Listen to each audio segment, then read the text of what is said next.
மக்களை வணக்கம். நான் அன்புடன் நடராஜன். என்னோடய வீடியோ பார்க்க வர்றவங்களுக்கு ரொம்ப நன்றி. இப்போ நாங்கள் சோளத்தட்டு போட்டோம்ங்க.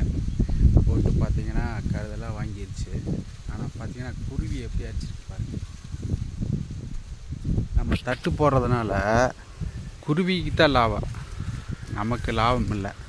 ஆனால் அதுக்கு ஒரு அன்னதானம் மாதிரி தான் குருவியை சாப்பிடுது. ஒரு சோளம் கூட இல்லை பாருங்கள், ஒரு ஆர்த்தி சாப்பிட்டுச்சு. சாப்பிட்டு அதுவாக அது உயிர் வாழ்கிறதுக்கு நம்ம ஒரு உதவி பண்ணுறோமே, அதை நினச்சி நம்ம சந்தோஷப்பட்டுக்கணும். பூராமே குருவி சாப்பிட்ருச்சு. குருவி இப்போ இல்லை, காலையிலே சாப்பிட்டு போயிடுச்சு. இப்போ நான் அந்த வீடியோ எடுக்கும்போது காலையில் 9:30 மணி.